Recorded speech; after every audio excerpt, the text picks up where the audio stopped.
तो आज का हम लोगों का जो टॉपिक था उसके बाद सोल्यूशन का हमारा आज का टॉपिक। हम लोगों ने कल जो कोलिगेटिव प्रॉपर्टी पढ़ी थी, तो प्रीवियस क्लास में हम लोगों ने एक कोलिगेटिव प्रॉपर्टी पढ़ी थी जिसको हम लोग ने कहा था लोवरिंग ऑफ वेपर प्रेशर, ठीक, या वेपर प्रेशर लोवरिंग हम लोग कह सकते हैं। और आज का जो हमारा है वो है ऑस्मोसिस। नेक्स्ट जो हमारी कोलिगेटिव प्रॉपर्टी वो ऑस्मोटिक प्रेशर होती है, लेकिन ऑस्मोटिक प्रेशर को समझने से पहले हम लोगों को क्या समझ में आना चाहिए, ऑस्मोसिस क्या होती है ये बताओ। तो ऑस्मोसिस का प्रोसेस आप लोगों ने पढ़ा होगा या मतलब एक्सपेरिमेंट भी किया होगा। आपका जो ड्राई फ्रूट में आपने देखा हो किशमिश जो आती है, ठीक है, किशमिश को अगर पानी में भिगो कर रख दो तो क्या होता है बताओ। सब फूल जाती है क्योंकि फूल, उसमें पानी वो सोख कर लेती है। हाँ हाँ। तो अब ये तो एक तरीके से आपने प्रैक्टिकल कर लिया। अब केमिस्ट्री के लैंग्वेज में अगर हम लोग इस चीज़ को एक्सप्लेन करें तो ये जो पार्ट होता है हमारा, इसी पार्ट को हम लोग ऑस्मोसिस कहते हैं, ठीक है। तो मैं यहाँ देखो एक फिगर बना के आपको एक्सप्लेन करता हूँ कैसे आप ऑस्मोसिस को समझेंगे। सपोज दैट जैसे आपका एक ही कंटेनर है, ठीक, यहाँ पर आपने क्या किया, सेमी परमिएबल मेम्ब्रेन लगा दिया। हाँ, सेमी परमिएबल मेम्ब्रेन, इसका मतलब बताओ क्या होता है। एसपीएम से शॉर्ट फॉर्म में बोलते हैं इसको, और इसका फुल फॉर्म होता है सेमी परमिएबल मेम्ब्रेन, ठीक। एक हमारे पास में ट्रांसपेरेंट एक झिल्ली होती है, यानी कि एक लेयर होती है, और उसका फंक्शन क्या होता है। तो जो भी हमारे पास में कहते हैं कि ये सेमी परमिएबल मेम्ब्रेन होती है, ये केवल अपने थ्रू ओनली सॉल्वेंट्स के पार्टिकल्स को ही पास आउट करती है अपने थ्रू। इसके थ्रू कौन पार्टिकल्स पास आउट होंगे, ओनली सॉल्वेंट के। सॉल्यूशन की बात करें तो सॉल्यूशन पास आउट नहीं हो पाता इससे। तो एसपीएम का काम जो फंक्शन है वो फंक्शन ये है कि only pass through solvent molecule, only solvent molecule को ही पास आउट करेगा या अपने थ्रू, ठीक।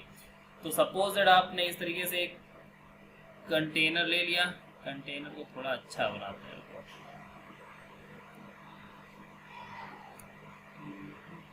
एक मिनट, देखो आपने क्या किया, इस तरीके से आपने एक कंटेनर फॉर्म किया, ठीक। अब क्या किया आपने, बीच में यहाँ पर सेमी परमिएबल मेम्ब्रेन लगा दी, ठीक। एक तरफ आपने सोल्यूशन रख दिया और एक तरफ आपका सॉल्वेंट रहेगा, एक तरफ सोल्यूशन और एक तरफ सॉल्वेंट, इस तरीके से पोजर आपने रख दिया। जो ये प्रोसेस आपका बीच में मैंने लाइन खींची, ये लाइन हमारे पास में एसपीएम है, जिसको हम लोग बोलेंगे सेमी परमिएबल मेम्ब्रेन, ठीक। ये जो अंदर ये जो इसमें मैंने लिक्विड रख दिया, ये लिक्विड हमारे पास में है सॉल्वेंट, ये हमारे पास में सॉल्वेंट है। जैसे सपोज आप ले लो वाटर है आपका, ठीक है। एक मिनट, इसको मैं यहाँ से इरेज कर दूँ।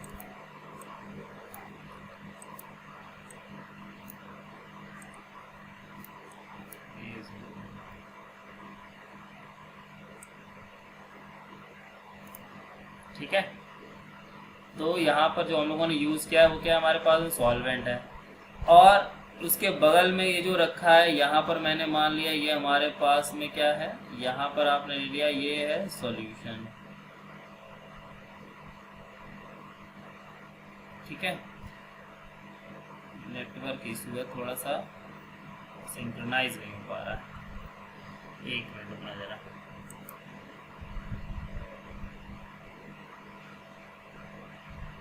ये जो पोर्शन है यहाँ पर, ये वाला जो पोर्शन लोगों ने लिया है, ये पोर्शन हमारा क्या है, ये पोर्शन हमारे पास में सॉल्यूशन का है, ठीक। और अभी हम लोगों ने क्या बात की है, हम लोगों ने जो भी पढ़ा है उसमें मैंने आपको बताया था कि एसपीएम जो काम होता है, यानी कि जो भी सेमी परमिएबल मेम्ब्रेन का फंक्शन होता है, वो क्या करता है, केवल सॉल्वेंट पार्टिकल्स को अपने थ्रू प्रोवाइड कराता है कि वो दूसरी तरफ जा सकता है। सपोज दैट आपने क्या किया, आपके पास में मान लीजिए एक तरीके से किशमिश है, और इसके आसपास आपने क्या, इसको आपने वाटर में डिजोल्व करके वाटर में डाल दिया, इस तरीके से ये वाटर है, तो आपने इसमें किशमिश को भिगो दिया, ठीक। तो क्या होगा, अब यहाँ पर ये जो आपने किशमिश यहाँ पर बनाई है, अब देखो क्या होगा कि किशमिश के अंदर क्या होता है, किशमिश के अंदर होगा हमारे पास में सॉल्यूशन, ये हमारे पास में किशमिश के अंदर है सॉल्यूशन। और जो इसकी अपर लेयर है किशमिश की, वो अपर लेयर जो है वो फंक्शन करती है एज अ एसपीएम। ये हमारे पास में क्या है, एज अ एसपीएम यानी सेमी परमिएबल मेम्ब्रेन का फंक्शन करेगी, ठीक। और ये जो लिक्विड है जो बाहर है वाटर, तो वाटर हमारे पास में क्या होगा, ये हमारे पास में है क्या, सॉल्वेंट। वाटर हमारे पास में सॉल्वेंट का फंक्शन करेगा, ठीक। तो क्या होगा, अभी अभी मैंने आपको बताया कि ये जो एसपीएम है, एसपीएम का फंक्शन क्या होता है, वो ओनली और ओनली सॉल्वेंट पार्टिकल्स को अपने थ्रू पास आउट करती है। तो जितने भी हमारे पास वाटर के मॉलिक्यूल्स थे वो इस एसपीएम के थ्रू किशमिश के अंदर चले जाएंगे, और किशमिश के अंदर जो सॉल्यूशन था वो बाहर नहीं आ पाए। क्यों? क्योंकि एसपीएम क्या करती है, सॉल्यूशन को बाहर निकाल नहीं सकती। तो चारों तरफ से एसपीएम के केस में क्या हुआ, चारों तरफ से वाटर मॉलिक्यूल जो था वो इसके अंदर चला गया सॉल्यूशन के अंदर। तो क्या हुआ, इस वजह से किशमिश हमारी फूल जाती है, और इसी प्रोसेस को हम लोग क्या बोलते हैं, इसी प्रोसेस को हम लोग कहते हैं ऑस्मोसिस, ठीक है। तो यही प्रोसेस हमारा क्या कहलाता है, यही प्रोसेस हमारा कहलाता है ऑस्मोसिस, ठीक। अब बताओ यहाँ तक किसी को कोई प्रॉब्लम?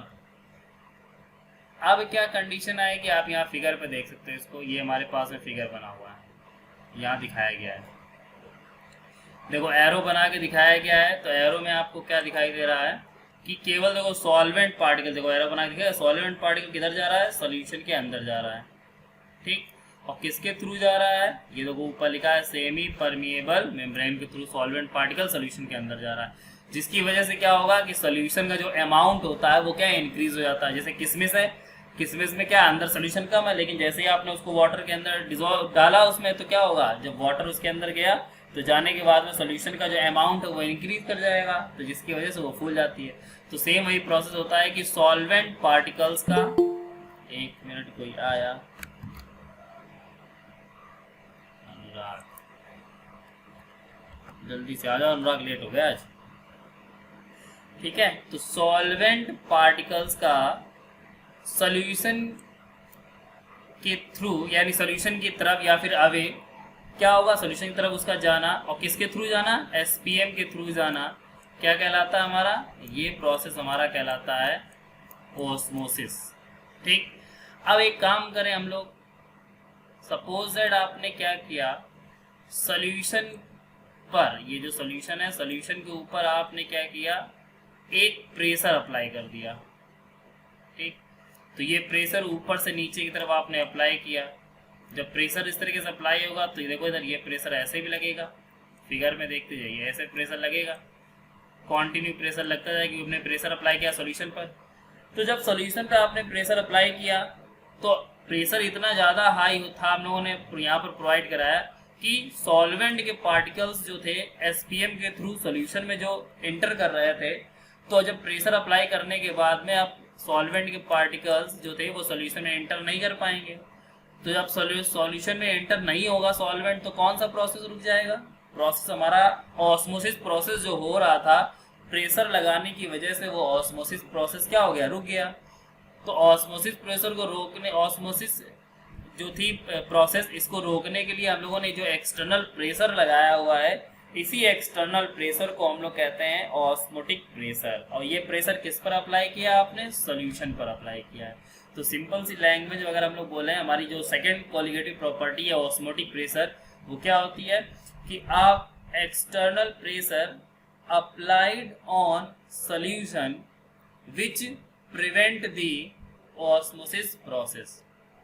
सॉल्यूशन के ऊपर लगाया गया एक एक्सटर्नल प्रेशर जो कि जिसका फंक्शन क्या है, जो कि हमारे पास में ऑस्मोसिस प्रोसेस को प्रिवेंट कर रहा है यानी रोक रहा है। ऐसे प्रेशर को हम लोग क्या कहेंगे, ऑस्मोटिक प्रेशर कहेंगे। तो ये हमारे पास में क्या है, ऑस्मोटिक प्रेशर था, ठीक है। तो ऑस्मोटिक प्रेशर के बारे में समझ में आया कि पहली चीज ऑस्मोसिस। तो ऑस्मोसिस क्या होती है, सॉल्वेंट पार्टिकल्स का एसपीएम के थ्रू सॉल्यूशन में एंटर करना, ऑस्मोसिस होता है हमारा। अब अगर हम लोग बात करें कि हमारे पास में ऑस्मोटिक प्रेशर क्या होता है, तो सॉल्यूशन के ऊपर जो एक्सटर्नल प्रेशर हम लोग अप्लाई करते हैं और जिसकी वजह से ऑस्मोसिस प्रोसेस रुक जाता है, उस प्रेशर को हम लोग कहेंगे ऑस्मोटिक प्रेशर। यहाँ तक बताओ किसी को कोई प्रॉब्लम है? फिर आगे बढ़ते, थ्योरी में क्या लिखा हुआ है जल्दी से बता दो। Ayushi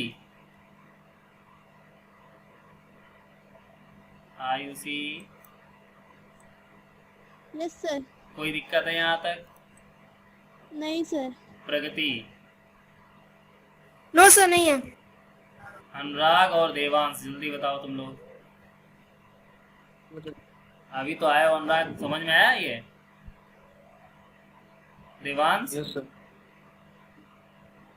no sir. चलो ठीक। अब देखो हम लोग आगे बढ़ते हैं। जो भी चीज़ मैंने आपको एक्सप्लेन की है वो सारी चीज़ें आप थ्योरी में लिखी है। देखिए ऑस्मोसिस क्या होती है? A process in which the natural flow of solvent particle towards solution, यानी कि फिर से जो मैंने वही बताया था कि सॉल्वेंट पार्टिकल्स का जो मूवमेंट है वो किस तरफ होगा? सॉल्यूशन की तरफ होगा। और किसके थ्रू होगा? थ्रू एसपीएम यानी semi permeable membrane is called osmosis. अच्छा, एसपीएम देखी है आप लोगों ने कभी? बताओ, किसी ने देखी है? सेमी परमेबल मेम्ब्रेन को देखा है किसी ने? नहीं देखा होगा। अच्छा, सबसे आप लोगों ने वो देखा होगा जैसे नहीं, जो आज तो नाग पंचमी है तो उसी के बिहार पे देखो, मैं बता रहा हूँ, सब एग्जाम्पल भी याद आ गया। सांप जितने भी होते हैं हमारे, स्नैक्स होते हैं, स्नैक्स अपनी स्किन को, एक टाइम ऐसा था स्किन को निकाल देते हैं, ठीक? वो देखी कि नहीं देखी है? यस सर, देखिए। हाँ, तो सब best example for SPM. SPM का बेस्ट एग्जाम्पल वही है, ठीक है?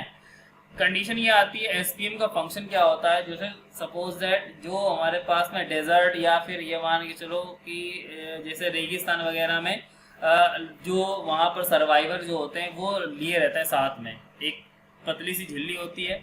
जैसे कहीं पर भी क्या होगा, जैसे पानी बहुत कम होता है रेगिस्तान वगैरह में, तो क्या होता है कि वहाँ पर हम लोगों को छानने के लिए कुछ ना कुछ चाहिए। तो क्या करता है कि अब ऑस्मोसिस जो हमारे पास एसपीएम है, एसपीएम का मेन फंक्शन क्या है? केवल सॉल्वेंट को पास आउट करता है, बाकी सारे मटेरियल को वो प्रिवेंट कर देगा, रोक देगा।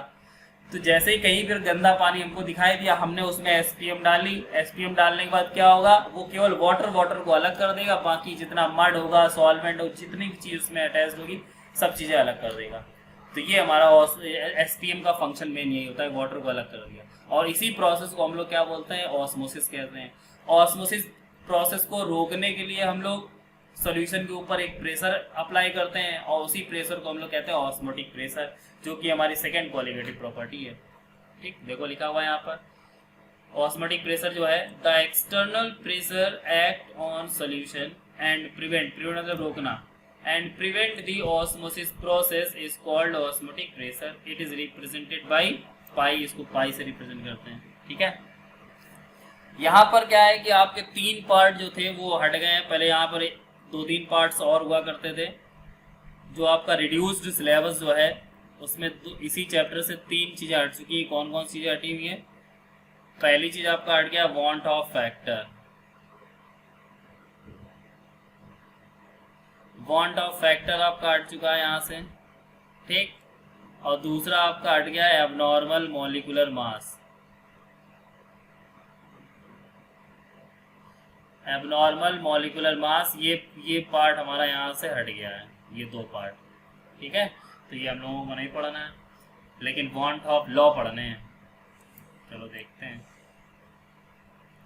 देखो क्या कंडीशन आ रही है। आप देखो, जैसे ही आप लोगों ने, आपको याद होगा, अच्छा बॉयल्स लॉ और चार्ल्स लॉ पढ़े हैं आप लोगों ने? कौन बताएगा? बॉयल्स लॉ, चार्ल्स लॉ बताओ। ये सब पढ़े 11। याद नहीं लेकिन है। एक होता था हमारा बॉयल्स लॉ, 11th में था, और एक होता है चार्ल्स लॉ। क्या होते हैं बॉयल्स और चार्ल्स लॉ? कौन बताएगा? बॉयल्स लॉ में हम लोगों ने क्या पढ़ा था कि बॉयल्स लॉ में क्या होता है, जो वॉल्यूम होता है वो इनवर्सली प्रोपोर्शनल होता है प्रेशर के, जब टेम्परेचर होता है कांस्टेंट, ठीक? चार्ल्स लॉ में क्या होता है, वॉल्यूम जो होता है वो डायरेक्टली प्रोपोर्शनल होता है टेम्परेचर के। ये होता है हमारे पास में चार्ल्स लॉ। ठीक, तो यही दो लॉ हैं। अब इन्हीं लॉ को हमको यहाँ पर फिर से देखना। बात समझ आ गई? तो चलो देखते हैं। अब यहाँ पर जो लॉ दिया गया वो वॉन हॉफ ने दिया गया है, तो इसीलिए अलग अलग इसको करते हैं। यहाँ पर प्रेशर को हम लोग किससे रिप्रेजेंट कर रहे हैं, पाई से रिप्रेजेंट कर रहे हैं। ठीक है, तो पहला देखो लॉ क्या लिखा हुआ है। फर्स्ट लॉ क्या है कि जो हमारे पास में ऑस्मोटिक प्रेशर होता है वो कंसंट्रेशन के डायरेक्टली प्रोपोर्शनल होता है। ठीक है, तो देखो ये लिखा होगा, क्या कंडीशन लिखी हुई है। According to this law, osmotic pressure of the solution is directly proportional to the concentration of the solution at constant temperature. Temperature constant होता है, इस वजह से ऐसा हुआ। तो देखो अभी हम लोगों ने क्या पढ़ा कि जो हमारे पास में ऑस्मोटिक प्रेशर है वो कंसंट्रेशन के डायरेक्टली प्रोपोर्शनल है। और आप लोगों ने पढ़ा ही हुआ, जब भी प्रोपोर्शनलिटी का साइन हटता है तो एक कांस्टेंट आता है, वो कांस्टेंट मान लिया हम लोगों ने क्या है कि, ठीक है, डायरेक्टली प्रोपोर्शनल है, उस कांस्टेंट हमारा क्या होगा, वो कांस्टेंट हमारा के होगा। ठीक, अब देखो कंसंट्रेशन इक्वल टू होता क्या है, मैंने आपको बताया हुआ है, नहीं बताया। कंसंट्रेशन जो होती है यानी कि सी जो होता है वो इक्वल होता है number of moles upon volume. तो सी की जगह हम लोग पुट कर सकते हैं एन अपॉन, तो पाई इज इक्वल टू हमारा आ जाएगा के एन अपॉन वी। और अभी अभी मैंने आपको बताया था कि बॉयल्स लॉ क्या होता है। तो बॉयल्स लॉ में मैंने आपको क्या बताया कि जो भी हमारे पास में प्रेशर होता है या वॉल्यूम होता है वो इनवर्सली प्रोपोर्शनल होता है किसके, ये बताया है कि V इनवर्सली प्रोपोर्शनल होता है P के, यही बताया था। और अभी देखो यहाँ पर क्या है कि V है हमारे पास में, V वॉल्यूम हो गया। ठीक, और यहाँ पर प्रेशर को हम लोगों ने किससे रिप्रेजेंट किया है, यहाँ पर प्रेशर को हम लोगों ने रिप्रेजेंट किया है पाई के साथ में। ठीक है, तो यहाँ पर पाई हमारा है प्रेशर, तो दोनों एक दूसरे क्या है, इनवर्सली प्रोपोर्शनल। तो जैसा वहां था वैसा यहाँ पर भी है, बस यहाँ पर टर्म थोड़े से चेंज हो गए, बाकी सारा वही है, कोई चेंज नहीं है। तो यहाँ पर जो हमारा बॉयल्स वॉन टॉप लॉ होता है वो क्या होता है कि ऑस्मोटिक प्रेशर जो है, जो ऑस्मोटिक प्रेशर हमारा है वो डायरेक्टली प्रोपोर्शनल है कंसंट्रेशन के। और जब भी प्रोपोर्शनल का साइन हटेगा तो एक कांस्टेंट आ गया के, और यहाँ पर C इक्वल टू होता है मोल पर वॉल्यूम या मोल पर लीटर जिसको बोलते हैं, तो उसको N अपॉन V कर दिया। तो इस वाली इक्वेशन में C की जगह उठाकर हम लोगों ने ये कर दिया। तो ये हमारे पास में जो आया हुआ है, ये हमारे पास में उसका फॉर्मूला आ गया। ठीक है, तो ये हमारा फॉर्मूला किसका है, ये फॉर्मूला है बॉयल्स वॉन टॉप लॉ का।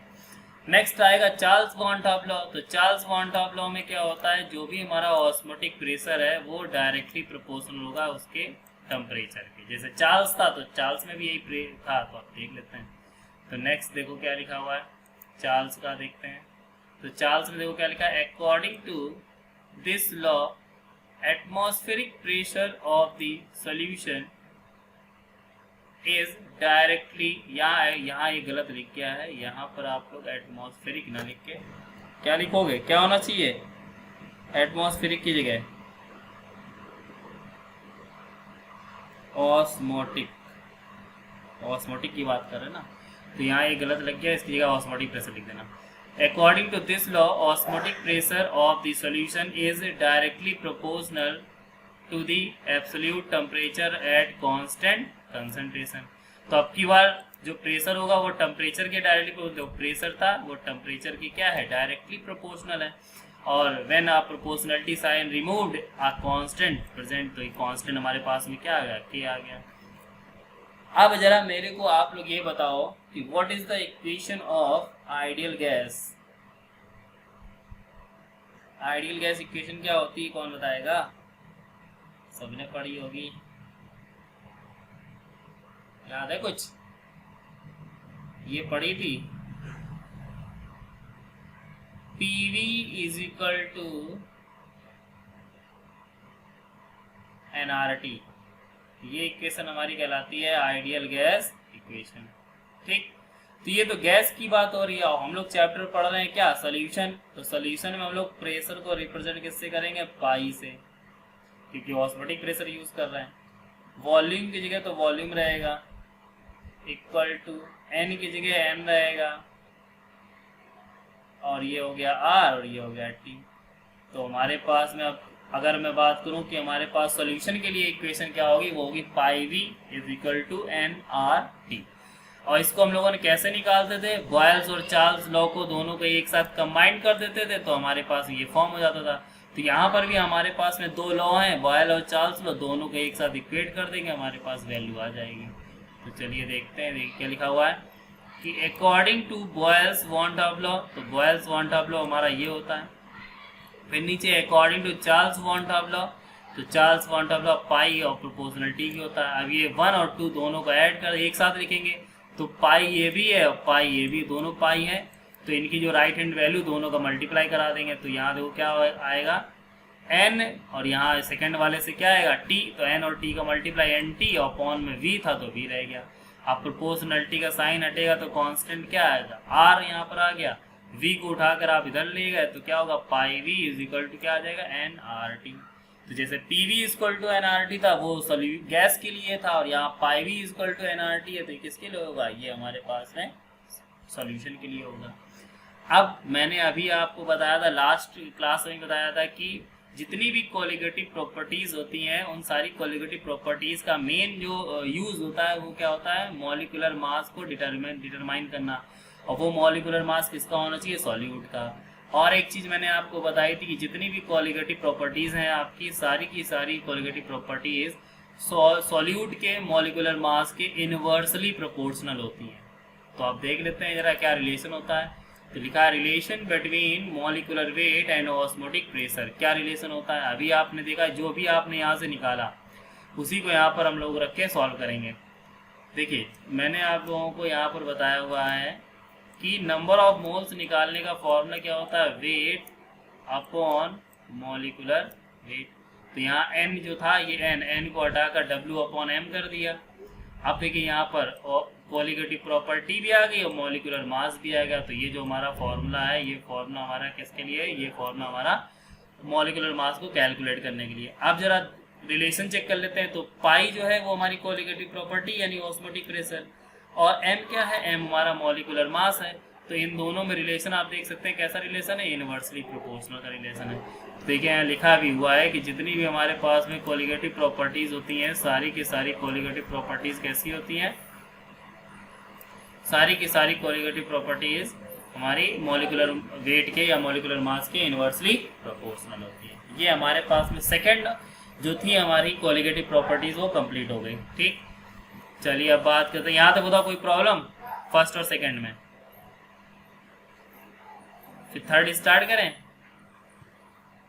Yes sir. चलो ठीक, तो अब यहाँ पर क्या है कि कुछ सॉल्यूशन है हमारे पास में जो कि ऑस्मोटिक प्रेशर के बिहाफ पे डिफाइन किया। अच्छा एक चीज और मैं यहाँ पर एक्सप्लेन कर दूँ आपको। देखो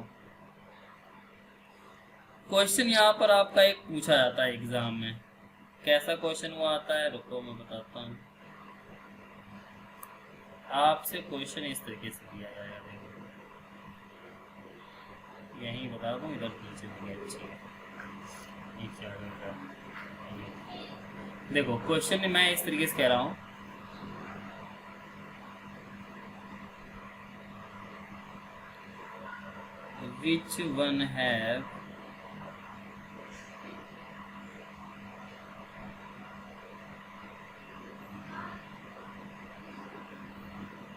which one have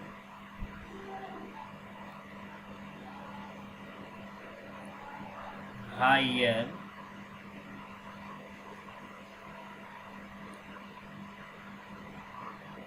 osmotic pressure।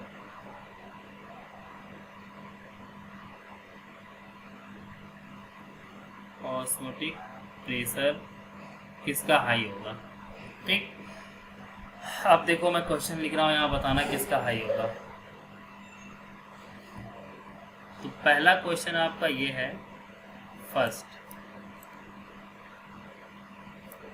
First आपसे कह दूं मैं कि 0.1 1 m NaCl, सोडियम क्लोराइड है हमारे पास में ये 0.1 m NaCl। सेकंड मैंने लिखा है यहाँ पर कि सेकंड आपका जो है वह है 0.1 ग्लूकोज।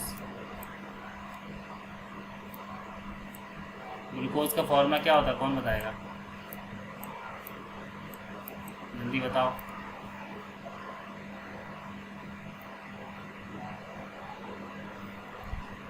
ठीक, ग्लूकोज हो गया।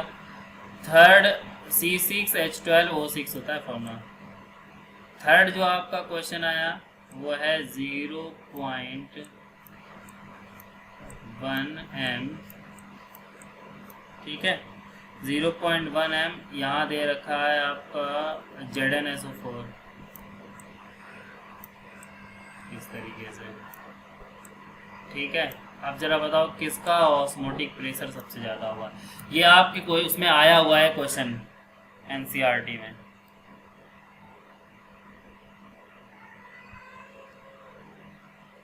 ठीक है। ना समझ में आ रहा तो फिर से मैं लिख दूं, कोई आइडिया है इसमें, ये बताओ जरा मेरे को पहले। नो सर, नहीं। नहीं है, चलो देखो भाई बात करता हूँ। तो आपके पास में एक है 0.1 m NaCl। पहले इसी की बात कर लेते हैं। देखो, जब इस टाइप का क्वेश्चन पूछा जाए और ऑस्मोटिक प्रेशर से रिलेटेड क्वेश्चन पूछा जाए, तब आप लोगों को एक काम ये करना है, आपको बस इतना देखना है कि जिसके पास ज़्यादा चार्ज आ रहा है उसी का ऑस्मोटिक प्रेशर सबसे ज़्यादा होगा, ठीक। तो NaCl को जब आप लोग ब्रेक करोगे, तो NaCl को जब ब्रेक करने के बाद में Na के पास क्या आएगा, Na के पास आएगा एक पॉजिटिव चार्ज और Cl के पास क्या होगा, एक नेगेटिव चार्ज। तो Na प्लस और नेगेटिव दोनों पे एक एक चार्ज आ रहा है, इसको ऐसे ही रख दो अभी, ठीक है। अभी क्या रीज़न होता है मैं बताऊंगा, रीज़न इसके पीछे क्या है। नेक्स्ट जो है आपका, नेक्स्ट आपने देखो इस तरीके से लिख लिया, नेक्स्ट है आपका ग्लूकोज। तो सेकंड जो आपने एग्जांपल लिया ग्लूकोज का, तो ग्लूकोज जो है वो अपने आयंस में तो ब्रेक होता नहीं है, तो इसको ऐसे ही छोड़ दो, क्योंकि ग्लूकोज का फॉर्मूला C6H12O6 होता है, ये अपने आयंस में ब्रेक नहीं होता है। थर्ड हमारे पास में क्या है, थर्ड हमारे पास में है ZnSO4। तो 0.1 m ZnSO4। और जब इसको आयन से ब्रेक करेंगे तो जिंक के ऊपर +2 चार्ज होते हैं, तो जिंक लिखा आपने, जिंक के ऊपर +2 चार्ज हो गए, और SO4 के ऊपर जो लिखोगे आप तो उस पर 2 माइनस चार्ज होते हैं, ठीक। अब देखो यहाँ पर हमारे पास में आयनाइज वाले कितने थे। सबसे पहले ग्लूकोज का तो कुछ नहीं होना है, ग्लूकोज को तो जो हमारे पास आयन में फॉर्म ना हो उसको तो काट दो, उसकी तरफ देखो ही ना। अब आयनाइज वाले कौन कौन से हैं, एक तो आयनाइज वाला हमारा जो है वो है कौन सा है, एक आयनाइज हमारा फर्स्ट आयंस का, दूसरा आयंस वाला है थर्ड। तो फर्स्ट और थर्ड में चार्ज किसके पास सबसे ज़्यादा, NaCl पे Na के पास एक चार्ज है और जिंक वाले के पास में 2 चार्ज हैं। तो ऑस्मोटिक प्रेशर हमेशा किसका होगा, जिसपे चार्ज क्या होगा, ज़्यादा होगा, ठीक। अब ऐसा क्यों होता है इसके बारे में पहली चीज़ समझ में आ गई। आंसर कैसे हम लोगों ने निकाला कि जो चार्ज स्पेसीज होगी जिसके बाद मैक्सिमम चार्ज होंगे, ऑस्मोटिक प्रेशर उसी का ज़्यादा होगा। ये क्वेश्चन आया हुआ है एग्जाम में आपके, फिर से मैं बता दूँ, आया हुआ है एग्जाम में। तो कैसे करना है, तो सबसे पहले आप चार्ज देखोगे कि जिसमें मैक्सिमम चार्ज है। जैसे सपोज दैट अगर मैं यहाँ पर एक और सब्सटेंस लिख दूँ, मैंने यहाँ पर आपको एक और दे दिया, सपोज दैट मैंने आपसे कह दिया यहाँ पर AlCl3। तो AlCl3 में अगर जब आप बात करोगे तो एल्युमिनियम के पास में कितना चार्ज होता है, प्लस का 3 चार्ज होता है। तो अब सबसे ज़्यादा किसका होगा, AlCl3 का होगा, क्योंकि इसका +3 चार्ज आ गए। तो जिसके पास चार्ज ज़्यादा होंगे उसी को हम लोग क्या बोलेंगे, उसी को हम लोग कहेंगे कि इसका जो कहते हैं कि हमारे पास में ऑस्मोटिक प्रेशर क्या होगा, हाई होगा। अब रीज़न क्या होता है इनके पीछे, तो देखते हैं रीज़न। पहले सब इरेज करता हूँ फिर मैं रीज़न दिखाता हूँ।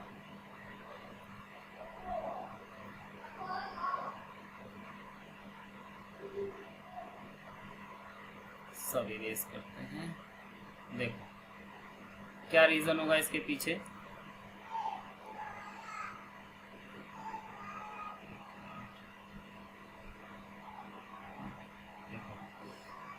इसके पीछे रीजन होता है कि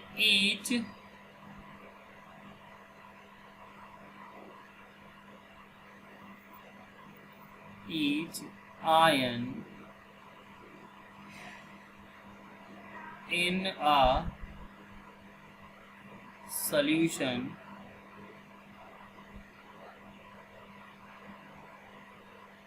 act as a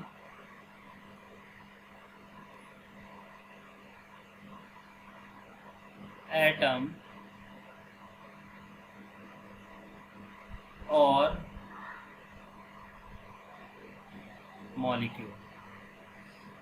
ठीक है, तो जो भी आयंस होंगे वो हमारे सॉल्यूशन के अंदर एक एटम की तरह या तो एक मॉलिक्यूल की तरह बिहेव करते हैं। तो सपोज दैट अगर मैं आगे की बात करूं तो जो रीज़न होना चाहिए तो क्या होगा, देखो जैसे आपने NaCl की बात की थी यहाँ पर, तो NaCl था हमारे पास में Na और Cl। तो NaCl को जब आपने ब्रेक किया होगा तो वो किस में कन्वर्ट हुआ होगा, Na प्लस और Cl माइनस में।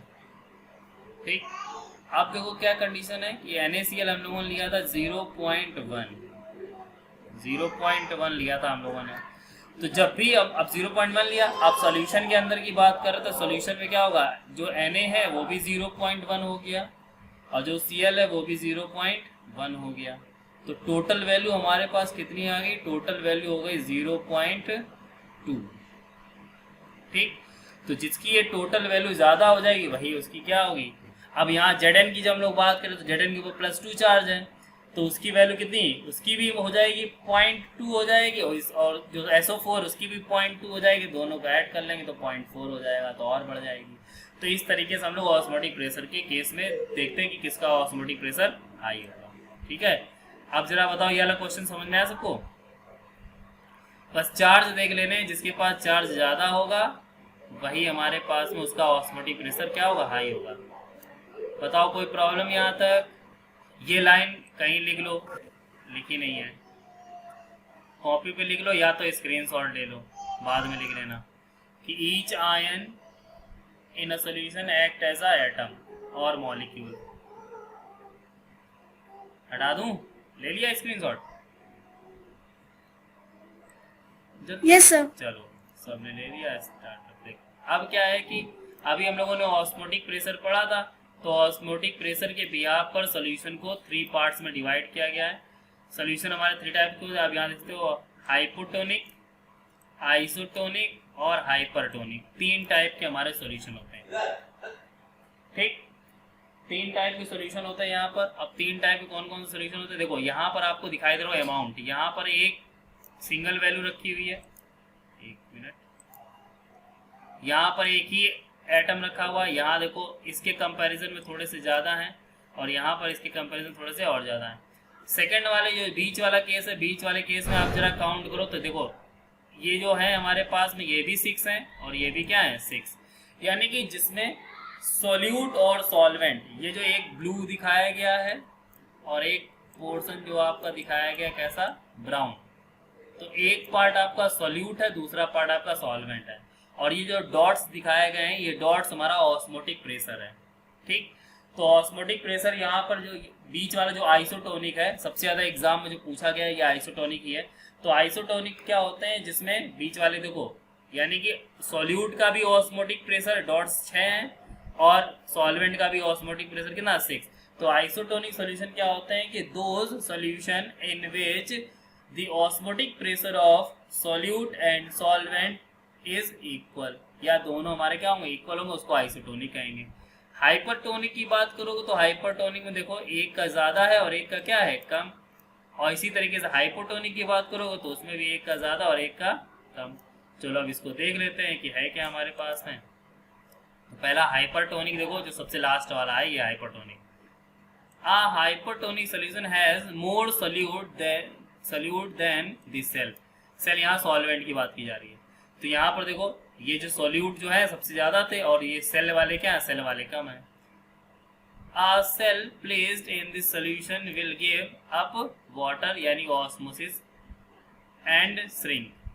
ये प्रोसेस जैसे रिवर्स ऑस्मोसिस का नाम सुना है आप लोगों ने? कौन बताएगा रिवर्स ऑस्मोसिस? नहीं सुना? जैसे देखा होगा कि जो एग होता है हमारा अंडा, उसको आप बॉयल कर लो. ठीक, बॉयल करने के बाद में आप उसको एक नमक के पानी के सोल्यूशन में डाल दो, सॉल्ट सोल्यूशन में डाल दो. पानी लिया, उसमें सॉल्ट डाल दिया, उसको डिसॉल्व कर दिया और अंडे को उसके अंदर डाल दिया.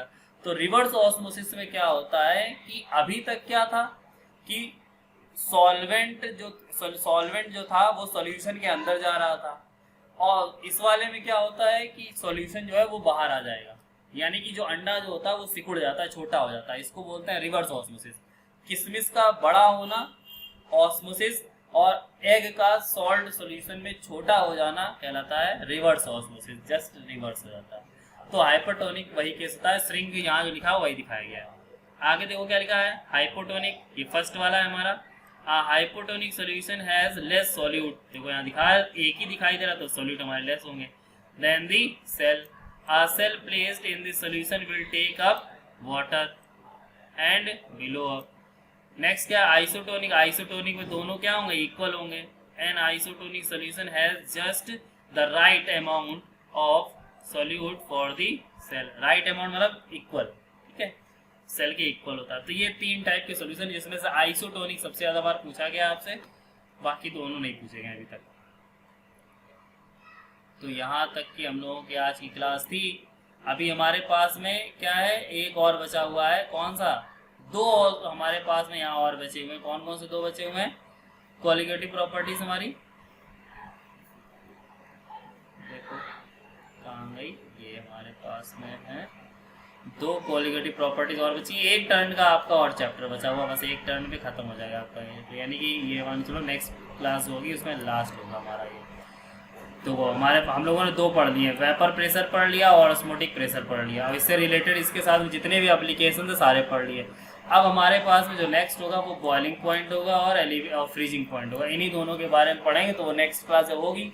और अगर कल क्लास रखूँगा तो फिर मैं मैसेज करके आपको बता दूंगा ग्रुप पे कि कल क्लास होगी कि नहीं होगी. ठीक है, तो अभी आज इतना ही. और कल अगर मैंने क्लास नहीं ली तो फिर ये माने चलो कि आपको मैं कल न्यूमेरिकल सीट इसकी अपलोड कर दूंगा और विद सॉल्यूशन. तो आप लोग उसको लगाना और फिर उसके बाद हम लोग उसी क्वेश्चन को डिस्कस करेंगे. ठीक है, जो भी न्यूमेरिकल से रिलेटेड. एक न्यूमेरिकल आपका जरूर आता है हर साल इस चैप्टर से.